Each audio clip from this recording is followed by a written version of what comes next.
Ahora, las cosas que el hombre había construido allí arriba quedaban neutralizadas y Wendy pensó que el caribú lo comprendía.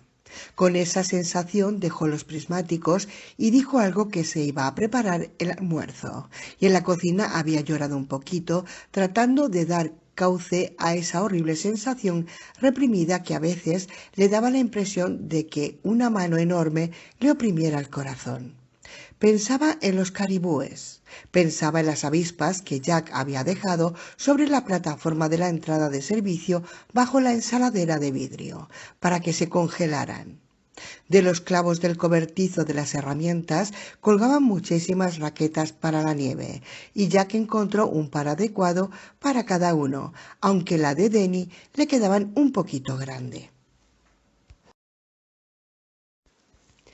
Jack se las arreglaba bastante bien, aunque no había andado con raquetas desde que vivía en Berlín, Nueva Hampshire. Siendo un muchacho, volvió a aprender rápidamente. A Wendy la cosa no le interesaba mucho, ya que con apenas 15 minutos de andar dando vueltas con ese incómodo calzado le dolían terriblemente las piernas y los tobillos, pero Denny estaba fascinado y empeñadísimo en dar con el truco. Todavía se caía muchas veces, pero Jack estaba encantado con los progresos de su hijo. Decía que para febrero Denny estaría brincando en círculos alrededor de ellos dos. Ese día el cielo amaneció cubierto y para mediodía ya había empezado a escupir la nieve. La radio anunciaba una precipitación de 20 o 30 centímetros más y entonaba hosanas a ese gran dios de los esquiadores en Colorado. Wendy, sentada en el dormitorio mientras tejía una bufanda, pensaba para sus adentros que ella sabía exactamente qué era lo que podían hacer los esquiadores con toda esa nieve. Sabía exactamente dónde se la podían meter. Jack estaba en el sótano, había ido a controlar el horno y la caldera, algo que para él se había convertido en un ritual desde que la nieve los dejó aislados, y después de asegurarse de que todo iba bien, había pasado ociosamente bajo el arco para enroscar la bombilla y sentarse en una vieja silla de campamento cubierta de telarañas que había encontrado. Estaba recorriendo las antiguas anotaciones y papeles, sin dejar de enjugarse la boca con el pañuelo mientras lo hacía. La reclusión había hecho que se le desvaneciera de la piel el bronceado otoñal, y allí encorvado sobre las resecas hojas amarillentas, con el pelo rubio rojizo despeinado y caído sobre la frente, tenía un aspecto un tanto lunático. Había encontrado algunas cosas raras metidas entre las facturas, cuentas y recibos, cosas inquietantes. Un trozo de sábana manchado de sangre, un osito de felpa que daba la impresión de que lo hubieran acuchillado, una arrugada hoja de papel de cartas para mujer, de color violeta, con un rastro de perfume que perduraba todavía bajo el musgoso olor del tiempo. Una nota empezaba y jamás terminaba, escrita con desvaída tinta azul. Queridísimo Tony, aquí arribano. Puedo pensar tan bien como esperaba. Pensar en nosotros quiero decir, claro, ¿en quién si no? Jaja, las cosas siguen interponiéndose en el camino. He tenido sueños extraños con cosas que se aniquilan en la noche. ¿Puedes creerlo? Y eso era todo. La nota estaba fechada el 27 de junio de 1931. Encontró un títere que parecía una bruja o tal vez un hechicero. Algo con dientes largos y sombrero en punta. En todo caso, lo encontró inverosímilmente embutido entre un paquete de recibos de gas natural y un paquete de recibos de agua de Vichy. También había algo que parecía un poema, escrito con lápiz oscuro al dorso de un menú. Medoc, ¿estás ahí?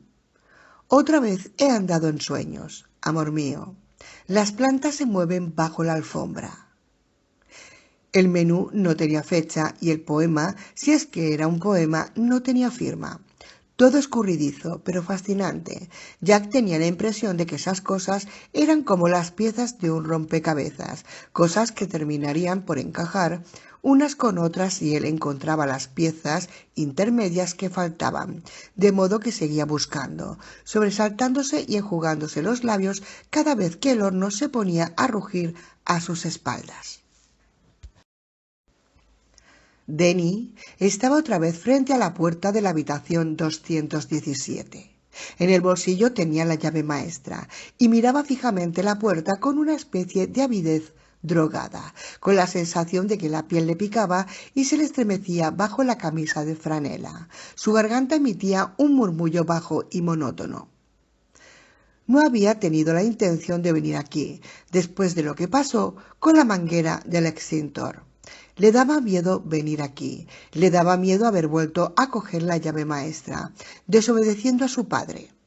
Sí, había querido venir. La curiosidad mató al gato, la satisfacción lo trajo de vuelta. Era como un anzuelo constante en su cerebro, una especie de obsesionante canto de sirena que no se dejaba apaciguar. ¿Y acaso el señor Halloran no había dicho que no creía que hubiera allí nada que pudiera hacerle daño? Tú prometiste. Las promesas se hacían para romperlas. La idea le hizo dar un salto. Era como si ese pensamiento le hubiera venido de fuera, como un insecto, zumbando, seduciéndolo insidiosamente. Las promesas se hacían para romperlas, mi querido Redrum, para romperlas, astillarlas, reventarlas, martillarlas. ¡Ojo! El murmullo nervioso se convirtió en el tarareo gutural. Lu, Lu, salta sobre mí, Lu, salta sobre mí. ¿Acaso el señor Halloran no había tenido razón? ¿Qué había sido esa finalmente la causa de que él guardara silencio y dejara que la nieve los encerrara a todos? Cierra los ojos, simplemente, y desaparecerá. Lo que él había visto en la suite presidencial había desaparecido, y la serpiente no había sido más que una manguera de incendios caída sobre la alfombra. Sí, hasta esa sangre en la suite presidencial era algo viejo, algo inofensivo, algo que había pasado mucho antes que él naciera y de que lo concibieran incluso, algo que ya no existía, como una película que solo él pudiera ver. No había nada, realmente nada en ese hotel que pudiera hacerle daño, y si tenía que demostrárselo entrando en esa habitación, ¿no era mejor hacerlo? Lu, Lu, salta sobre mí. La curiosidad mató al gato, mi querido Redrum. Redrum querido, la satisfacción lo trajo de vuelta sano y salvo, de pies a cabeza. Desde la cabeza a los pies estaba sano y salvo. Él sabía que esas cosas son como imágenes que dan miedo, que no pueden hacerte daño, pero, oh Dios mío, ¿qué dientes más grandes tienes, abuelita? ¿Y eso es un lobo vestido de barba azul o un barba azul vestido de lobo y yo me encuentro? Feliz de que me lo preguntes porque la curiosidad mató al gato y fue la esperanza de la satisfacción lo que la trajo al pasillo, pisando cautelosamente la alfombra con la retorcida jungla azul. Se detuvo junto al extintor de incendios, volvió a colgar en su sitio la boquilla de bronce. Después la golpeó repetidas veces con el dedo y mientras galopaba el corazón, susurró: «Ven a atacarme, estúpida presumida. ¿No puedes ver? ¿Eh? No es más que una vieja manguera de incendios. No puedes hacer más que estarte ahí inmóvil. Vamos, atácame». Se había sentido ebrio de jactancia, sin que nada sucediera. Después de todo, no era más que una manguera, puro bronce y lona, algo que uno podría hacer pedazos sin que se quejara siquiera, sin que se retorciera en espasmos ni vertiera sobre la alfombra azul una fangosa sangre verde, porque no era más que una manguera. No una nariz ni una rosa, ni botones de cristal ni lazos de satén. No era una serpiente adormecida. Y Denny se había apresurado porque era tarde. Se me hace tarde, dijo el conejo blanco. El conejo blanco. Sí, ahora había un conejo blanco allá afuera, junto a la zona infantil, y aunque antes había sido verde, ahora estaba blanco, como si algo lo hubiera asustado muchas veces en las ventosas noches de nevada y lo hubiera envejecido. Denny se sacó del bolsillo la llave maestra y la deslizó en la cerradura. ¡Lu! El conejo blanco se dirigía a un partido de croquet con la reina roja, un partido donde los mazos eran cigüeñas y las bolas erizos. Tocó la llave, dejó que los dedos la recorrieran vagamente, sentía que la cabeza ardiente le daba vueltas, hizo girar la llave y el pasador se corrió. ¡Cortadle la cabeza! ¡Cortadle la cabeza! ¡Cortadle la cabeza! Este juego no es el croquet, aunque los mazos son demasiado cortos en este juego. ¡Zac! ¡Bum! Directamente a través del aro. ¡Cortadle la cabeza! Denny empujó la puerta, que se abrió suavemente sin el menor ruido. Se encontró ante una amplia combinación de dormitorio y sala de estar, y aunque la nieve no había llegado hasta esa altura, ya que los ventisqueros más altos todavía estaban unos 30 centímetros por debajo de las ventanas de la segunda planta, la habitación estaba a oscuras porque 2 semanas atrás Papito había cerrado todos los postigos que daban al oeste. Se detuvo en la puerta, tanteó hacia su derecha y encontró las llaves de la luz. En una araña de cristal tallado que pendía del techo, 2 bombillas se encendieron. Denny avanzó más hacia adentro, mirando a su alrededor. La alfombra, de un grato color rosado, era mullida y suave, calmante. Una cama doble con el cubrecama blanco. Un escritorio. A ver si me dices en qué se parece un cuervo a un escritorio, junto a la gran ventana cerrada. Durante la temporada, el escritor constante, pasándolo estupendamente, ojalá tuvieras miedo, tendría una bonita vista de las montañas para escribir a los que se habían quedado. Siguió avanzando. Allí no había nada en absoluto, únicamente una habitación vacía donde hacía frío porque hoy era el día en que papá caldeaba el ala este. Un escritorio, un armario con la puerta abierta que dejaba ver un puñado de perchas de hotel, de esas que no se pueden robar. Una Biblia sobre una mesita. A la izquierda estaba la puerta del cuarto de baño, sobre la cual un espejo de cuerpo entero reflejaba su imagen, con el rostro pálido. La puerta estaba entreabierta y... Denny vio que su doble hacía un gesto afirmativo, lentamente.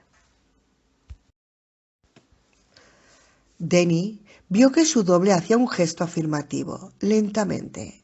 Sí. Ahí estaba, lo que fuere estaba ahí dentro, en el cuarto de baño. Su doble avanzó como para escaparse del espejo, tendió la mano, oprimió la de Denny, después se apartó oblicuamente a medida que la puerta del baño se abría del todo. Denny miró hacia adentro. Un cuarto alargado, anticuado, que parecía un coche Pullman. En el suelo, diminutas baldosas hexagonales blancas. En el extremo opuesto, el inodoro con la tapa levantada. A la derecha, un lavabo y sobre él otro espejo, uno de esos que ocultan detrás un botiquín. A la izquierda, una enorme bañera blanca con patas como garras con la cortina de la ducha corrida. Denny entró en el cuarto de baño y como en un sueño fue hacia la bañera, como si lo moviera algo externo a él, como si todo lo que sucedía fuera uno de los sueños que le traía Tony, como si fuera tal vez a ver algo lindo cuando apartara la cortina de la ducha, algo que papito se hubiera olvidado o que mami hubiera perdido, algo que los hiciera felices a los dos. Por eso apartó la cortina. Hacía mucho tiempo que la mujer que había en la bañera estaba muerta, abotagada y de color púrpura. El vientre hinchado por los gases se elevaba como una isla de carne en el agua fría, escarchada. Vidriosos y enormes como canicas, los ojos estaban fijos en los de Denny. La cara sonreía, una mueca separada, los labios purpúreos. Los pechos le colgaban, el vello púbico flotaba en el agua. Las manos estaban crispadas sobre los ornamentos bordes de la bañera como las pinzas de un cangrejo. Denny dio un alarido que jamás salió de sus labios, volviéndose cada vez más hacia adentro. Se hundió en la oscuridad de su ser como una piedra en un pozo. Tambaleante dio un solo paso atrás, oyendo el ruido de sus propios tacones sobre las baldosas hexagonales, y en ese mismo momento sintió cómo se le escapaba la orina. La mujer se estaba enderezando. Todavía sonriendo, con las enormes canicas de los ojos fijas en él, fue enderezándose. Las palmas muertas hacían ruidos escalofriantes sobre las paredes de la bañera. Los pechos se sacudían como arrugadas bolsas vacías. Se oía, casi imperceptible, el ruido de los cristales de hielo al romperse. No respiraba.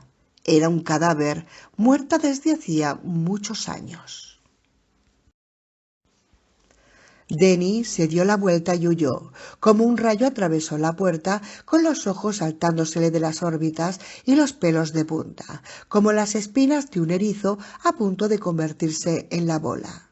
¿De croquet o de roque? Del sacrificio, abierta la boca sin poder emitir sonido alguno. Chocó contra la puerta de entrada del cuarto 217, que ahora estaba cerrada, y empezó a golpearla con los puños, sin darse cuenta de que no tenía echada la llave y de que con solo girar el picaporte podría salir.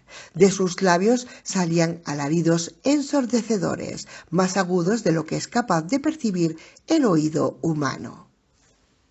No podía hacer más que vapulear la puerta, mientras oía cómo se le acercaba la muerta, con el vientre hinchado, el pelo seco, las manos extendidas. Eso que había pasado tal vez años muerto en esa bañera, conservado ahí por la magia. La puerta no se abría. No se abría. Y entonces le llegó la voz de Dick Halloran, tan pronto e inesperadamente, tan calmada que sus atenazadas cuerdas vocales se distendieron y el chico empezó a llorar débilmente, no de miedo, sino de bendito alivio. No creo que puedan hacerte daño. Son como las figuras de un libro. Cierra los ojos y desaparecerán. Los párpados se le cerraron, las manos se le contrajeron en los puños, el esfuerzo de la concentración le encorvó los hombros. Nada ahí, ahí nada en absoluto, nada ahí, no hay nada. El tiempo pasó, y cuando empezaba a relajarse, a entender que la puerta no debía tener llave y podía irse, entonces las manos sumergidas durante años, hinchadas, hediondas, se le cerraron suavemente en torno del cuello y le obligaron implacablemente a darse la vuelta para mirar el rostro muerto de color púrpura. Cuarta parte. Aislados por la nieve. 26. El país de los sueños. Hacer punto le daba sueño. Ese día hasta Bartók le habría dado sueño y no era Bartók lo que oía en el pequeño fonógrafo, sino Bach. Las manos se movían cada vez con mayor lentitud y en el momento en que su hijo entraba en relaciones con la antigua moradora de la habitación 217, Wendy se había quedado dormida con el tejido sobre la falda. La lana y las agujas oscilaban con el ritmo lento de su respiración. Wendy estaba hundida en un profundo sueño sin sueños. Jack Torrance también se había quedado dormido, pero su dormir era liviano e inquieto, poblado de sueños que parecían demasiado vívidos para no ser más que sueños, indudablemente más vívidos que ningún otro sueño que hubiera tenido en su vida. Había empezado a sentir que los ojos se le cerraban mientras hojeaba los paquetes de cuentas de lechería, 100 cuentas por paquete, lo que debía de dar decenas de miles en total.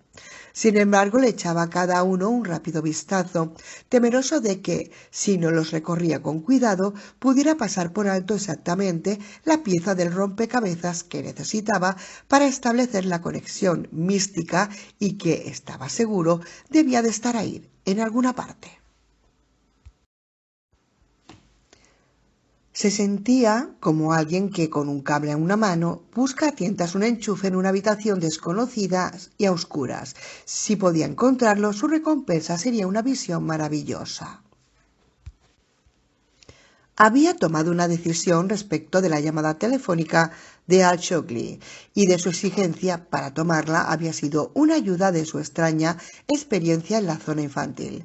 Eso había estado alarmantemente cercano a una especie de colapso nervioso, y Jack estaba convencido de que era la rebelión de su mente contra la maldita y arbitraria condición impuesta por al exigirle que renunciara a su proyectado libro. Tal vez hubiera sido un indicio de que a su respecto de sí mismo solo se le podía exigir hasta un cierto punto, so pena de que se desintegrara completamente, pues escribiría el libro y si eso significaba poner término a su relación con Al Shockley, así tendría que ser. Escribiría la biografía del hotel, la escribiría con toda franqueza y como introducción serviría la alucinación que le había llevado a ver que los animales del jardín ornamental se movían. El título no alcanzaría gran vuelo, pero sería pasable. Extraño lugar de temporada. La historia del Overlook Hotel. Con toda franqueza, sí, pero no lo escribiría con ánimo vengativo. No sería un esfuerzo para arreglar cuentas con Al, ni con Stuart Ullman, ni con George Hatfield, ni con su padre, maldito borracho fanfarrón que había sido, ni con nadie. Para el caso, lo escribiría porque el Overlook lo había fascinado. ¿Y acaso había otra explicación más simple o más verídica? Lo escribiría por la misma razón que en su sentir llevaba a que se escribiera todo lo que es gran literatura, sea o no sea ficción. La verdad se sabe, al final siempre se sabe. Lo escribiría porque sentía que tenía que escribirlo. 500 litros de leche completa. 100 litros de leche descremada. Pagada, cargar en C. 300 litros de zumo de naranja. Pagado. Se hundió más en el asiento, todavía con un paquete de recibos en la mano, pero sus ojos ya no miraban las letras impresas. Los tenía desenfocados, los párpados le ardían y le pesaban. Mentalmente, del Overlook había pasado hacia su padre, que había sido enfermero en el Hospital Comunitario de Berlín. Un hombrón, un gordo de 1,85 m, más alto que Jack, que nunca había pasado del 1,80 m, aunque para cuando él alcanzó esa estatura, su viejo ya no estaba. Enano de porquería, solía decirle, y después le daba a Jack un afectuoso cachete y se reía.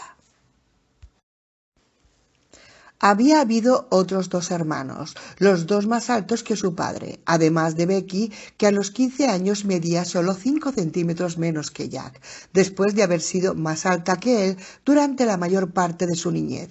La relación con su padre había sido como el desplegarse de una flor que prometía ser bella, pero que, al abrirse del todo, hubiera resultado estar interiormente roída por el tizón. Hasta los 7 años, Jack había querido mucho y sin crítica alguna a ese hombre alto y barrigón, pese a las palizas, a los moretones, al ocasional ojo negro. Podía recordar aterciopeladas noches de verano, con la casa en silencio, en que Brett, el hermano mayor, había salido con su chica. Mike, el del medio, estaba estudiando algo. Su madre y Becky, en el cuarto de estar, miraban algún programa del viejo televisor. Entre tanto, él, sentado en el vestíbulo, sin más vestimenta que su pijama, hacía como que jugaba con sus camiones, cuando en realidad estaba esperando el momento en que el estrépito de la puerta al abrirse de golpe rompiera el silencio y resonara el bramido con que su padre lo saludaba al ver que Jackie lo estaba esperando. Y después era su propio grito de felicidad cuando el hombrón entraba con el cráneo rosado trasluciéndose bajo el pelo casi rapado, al resplandor de la luz de la entrada. Esa luz que siempre lo hacía parecer una especie de enorme fantasma, con la ropa blanca del hospital, la camisa siempre fuera de los pantalones, a veces manchada de sangre, las vueltas del pantalón caídas sobre los zapatos negros. Su padre lo cogía en brazos y Jack se sentía levantado de una forma delirante, con rapidez tal que le parecía sentir la presión del aire contra la cabeza como si fuera un casco de plomo. Cada vez más alto, mientras los dos gritaban a coro «¡Ascensor! ¡Ascensor!». Y había habido noches en que, en su borrachera, su padre no había controlado el impulso ascendente de sus robustos músculos con la suficiente prontitud, y Jack había pasado por encima de la cabeza afeitada del hombrón para estrellarse como un proyectil humano en el suelo del vestíbulo, detrás de papá. Pero otras noches el padre se limitaba a elevarlo a un éxtasis de risas, atravesando una parte del aire donde la cerveza parecía formar en torno al rostro del hombre una niebla de gotitas, y lo hacía girar y dar vueltas y lo sacudía como un harapo riente, hasta que finalmente volvió a dejarlo en el suelo, sacudido por la reacción del hipo. Los recibos se le escaparon de la mano y planearon por el aire. Fueron a aterrizar ociosamente en el suelo. Los párpados, que se le habían cerrado con la imagen de su padre, grabada interiormente como en una linterna mágica, se abrieron apenas y después volvieron a cerrarse. Jack se estremeció apenas. La consciencia, como los recibos, como las hojas caídas de los árboles en otoño, descendía y descendía, perezosamente. Esa había sido la primera etapa de la relación con su padre, y a medida que la etapa se acercaba a su término, Jack había cobrado conciencia de que tanto Becky como sus hermanos, todos mayores que él, odiaban al padre, y de que su madre, una borrosa mujer que jamás susurraba que hablaba, se limitaba a aguantarlo porque era el deber que le imponía su educación católica. En esos días a Jack no le había parecido raro que el padre ganara todas las discusiones con sus hijos valiéndose de los puños, como no le había parecido raro que el cariño que sentía por él fuera de la mano con el miedo. Miedo del juego del ascensor, que la noche menos pensada podía terminar haciéndole pedazos. Miedo de que el oso bonachón, que solía ser su padre cuando estaba en casa, se transformara súbitamente en un fiero jabalí bramando y en el rápido revés de esa buena mano derecha, a veces, recordaba, había sentido incluso miedo de que la sombra de su padre cayera sobre él mientras estaba jugando.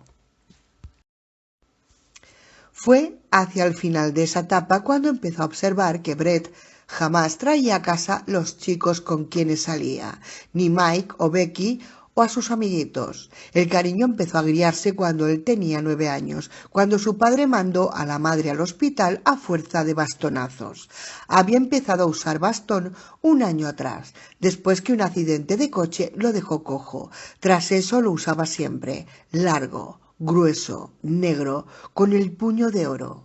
Ahora, semidormido, el cuerpo de Jack se estremecía con el evocado encogimiento ante el ruido del bastón en el aire, un silbido asesino seguido por el pesado estrellarse contra la pared o contra la carne. Había golpeado a la madre sin ningún motivo válido, de pronto y sin previo aviso. Estaban sentados a la mesa, cenando, y él tenía el bastón junto a la silla. Era un domingo por la noche, tras un fin de semana de 3 días que él se había pasado en una bruma alcohólica en su inimitable estilo habitual: pollo asado, guisantes, puré de patatas. Papá a la cabecera de la mesa, una abundante ración en el plato, dormitaba o poco menos. Su madre pasaba los platos y de pronto papá se había despertado, bien abiertos los ojos hundidos en las órbitas, rodeadas de gruesas bolsas, brillantes con una especie de mal humor estúpido y maligno.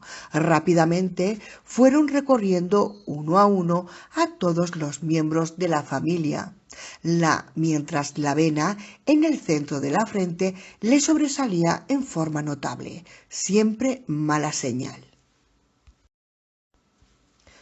Una de las grandes manos pecosas se había puesto a acariciar el puño de oro del bastón.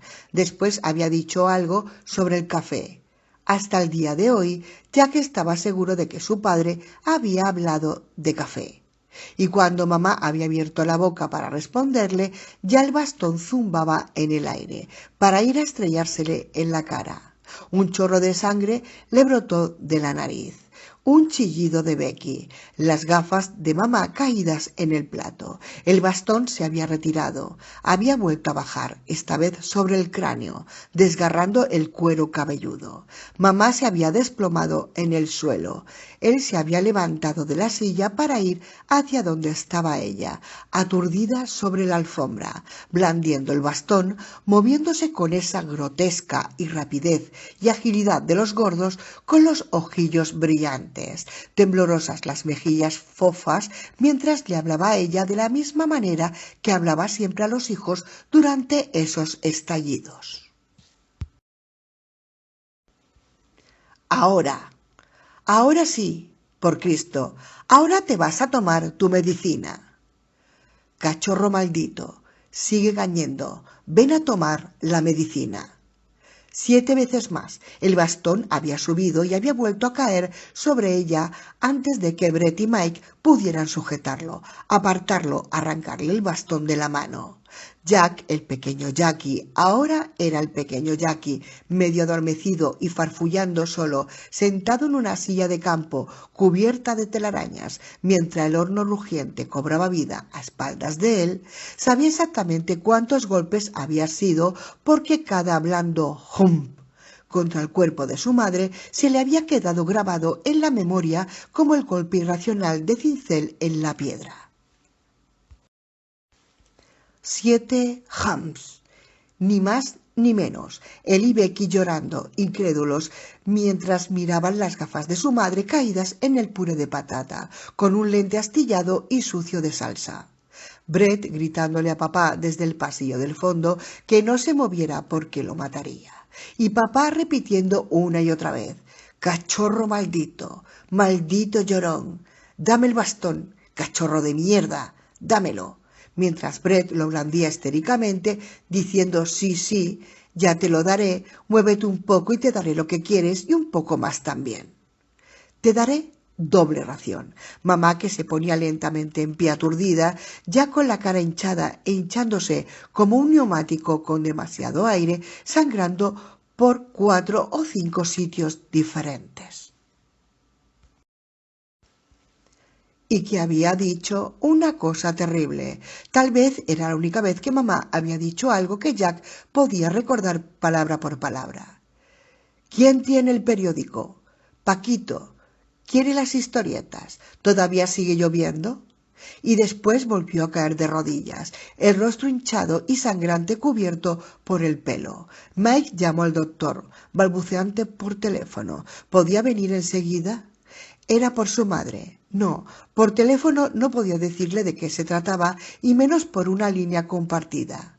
Que viniera, nada más. El médico vino y se llevó a mamá al hospital, donde papá había trabajado durante toda su vida de adulto. Papá, un tanto superada la borrachera, o tal vez apenas con la astucia estúpida de cualquier animal acosado, le dijo al médico que se había caído por las escaleras.